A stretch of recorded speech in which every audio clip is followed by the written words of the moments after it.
ನಮಸ್ಕಾರ. ಆ್ಯಕ್ಚುಲಿ ನಾನು ಅಂಥ ಒಳ್ಳೆ ಮಿಮಿಕ್ರಿ ಆರ್ಟಿಸ್ಟ್ ಅಲ್ಲ. Thank you. ಯಾಕಂದ್ರೆ ಈ ಡೈಲಾಗ್ ನಾ ಮಿಮಿಕ್ರಿ ದಾರಂದು ಹೇಳಿದ್ರು, ನಾ ಅದನ್ನ ಅನ್ಕೊಂಡೆ ಮಾಡಿದ್ದಕ್ಕೆ ನಿಮ್ಮ ರಿಪ್ಲೈ ಚೆನ್ನಾಗೇ ಬಂತು.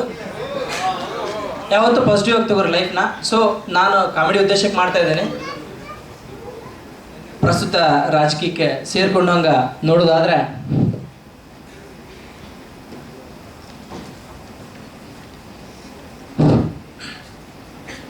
ಇವತ್ತು ಯಾವತ್ತಿಗೂ ನೋಡಿ ಯಾವ ಪಕ್ಷದ ಆಸ್ತಿ ಅಲ್ಲ ಹೇಳೋರು. ಇವತ್ತು ನಾನು ತೆಂಗಿನಕಾಯಿನ ಬಿಟ್ಟು ಬಿಜೆಪಿಗೆ ಹೋಗ್ತಾ ಇದ್ದೇನೆ ಅಂದ್ರೆ ಅದಕ್ಕೊಂದು ಕಾರಣ ಇದೆ.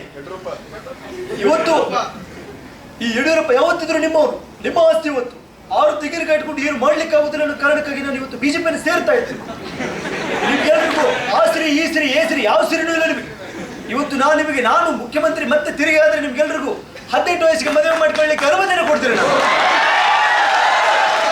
ನಿಮಗೆಲ್ರಿಗೂ 16 ವರ್ಷಕ್ಕೆ ಓಟಿಂಗ್ ಪವರ್ ಕೊಡ್ತೇನೆ ನಾನು. ಈ ಮಾತನ್ನ ಕೇಳಿ ನಮ್ಮ ಡಾಕ್ಟರ್ ರಾಜ್ಕುಮಾರ್ ಅವ್ರ ಹತ್ರ ಹೋದ್ವಿ. ಅವರು ನೀವು ಎಲೆಕ್ಷನ್ ನಿಲ್ಬೇಕು ಅಂತ ಕೇಳಿದಾಗ ಅವ್ರು ಹೇಳಿದರು, ಅವರ ಸೊಸೆ ನಿಲ್ತಾ ಇದ್ರೆ ಅದು ಬೇರೆ ಮಾತು. ಡಾಕ್ಟರ್ ರಾಜ್ಕುಮಾರ್ ಅವ್ರನ್ನ ರಿಯಲ್ ಆಗಿ ಕೇಳಿದಾಗೂ ಇದೇ ಹೇಳಿದ್ರು ಅವರು. ನೋಡಿ, ನೀವು ಪತ್ರಕರ್ತರಿದ್ರಲ್ಲ, ನೀವು ನಮ್ಮ ಆಸ್ತಿ. ಹಾಗೆ ಎಲ್ಲಾ ಪಕ್ಷದಲ್ಲೂ ನನ್ನ ಅಭಿಮಾನಿಗಳಿದ್ದಾರೆ. ನಾನು ಅವ್ರಿಗೆಲ್ಲ ಮೋಸ ಮಾಡಕ್ಕಾಗಲ್ಲ. ಅಭಿಮಾನಿಗಳೇ ನನಗೆ ದೇವರುಗಳು. ನನಗೆ ಆ ಪಕ್ಷ ಈ ಪಕ್ಷ ಬೇಡ. ಕಲೆ ಇದೆಯಲ್ಲ, ಕಲೆ ಅದೊಂದು ಮಾತ್ರ ಸಾಕು ನನಗೆ. ನಾನು ಕಲೆಯಲ್ಲೇ ನಿಮ್ಮೆಲ್ಲರ ಸೇವೆಯನ್ನ ಮಾಡಿಕೊಂಡು ಚೆನ್ನಾಗಿರ್ತೇನೆ. ಧನ್ಯವಾದ. ಇನ್ನು ಎಲೆಕ್ಷನ್ ಮಾತು ಬೇಡ, ಅಭಿವೃದ್ಧಿ ಮಾತನ್ನ ಮಾತಾಡೋಣ.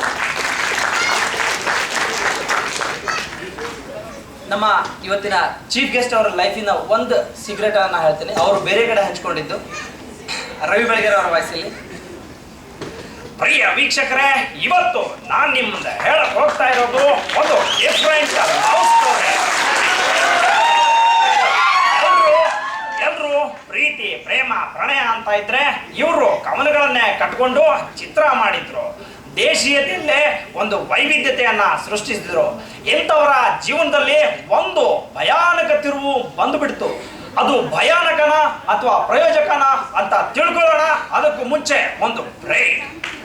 ಕುಂತಿರೋ ಗೆಸ್ಟ್ ಎಲ್ಲ ಫುಲ್ಲು, ನೋಡ್ತಾ ಇರೋ ಆಡಿಯನ್ಸ್ ಎಲ್ಲ ಟೆನ್ಷನ್ ಆಗ್ಬಿಟ್ರು. ಏನಂತ ಹೇಳಿ ಸ್ವಲ್ಪ ಟೆನ್ಸ್ ಆದ್ರು. Welcome back after short break. ಆ ವಿಷಯ ಏನಪ್ಪಾ ಅಂದ್ರೆ, ಹಯವದನ ನಾಟಕದ ಸಮಯ.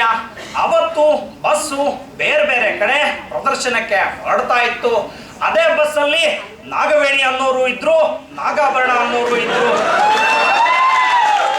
ತಕ್ಷಣಕ್ಕೆ ತುಂಬಾ ದಿನಗಳಿಂದ ಬ್ಯಾಕ್ ಸ್ಟೇಜ್ ನಲ್ಲಿ ಕೆಲಸ ಮಾಡಿರೋದ್ರಿಂದ ತುಂಬಾ ಪರಿಚಯ ಅನ್ನಿಸ್ತು. ಆದ್ರೆ ಅವತ್ತೇನು ಅನ್ನಿಸ್ತೋ ಏನೋ, ನನ್ನ ಮದುವೆ ಆಗ್ತೀಯ ಅಂತ ಕೇಳೇ ಬಿಟ್ರು. ಹಾಗೆ ಅನಿರೀಕ್ಷಿತವಾಗಿ ಬಂದ ಅದೃಷ್ಟವನ್ನ ಒಲ್ಲೆನದ ಅವರು ಮೊನ್ನೆ ತಾನೇ ಷಷ್ಠಿ ಸಮಾರಂಭವನ್ನ ಮಾಡಿಕೊಂಡು ಸುಖವಾಗಿದ್ದಾರೆ. ನೀವು ಲೈಫಲ್ಲಿ ಒಳ್ಳೆ ಅವಕಾಶನ ಮಿಸ್ ಮಾಡ್ಕೋಬೇಡಿ. ಲೈಫನ್ನ ಲೀಡ್ ಮಾಡಿ. ನಾನು ನಾಳೆ ಮತ್ತೊಂದು ಸಂಚಿಕೆಯೊಂದಿಗೆ ನಿಮ್ಮ ಮುಂದೆ ಇರ್ತೀನಿ. Good night, take care.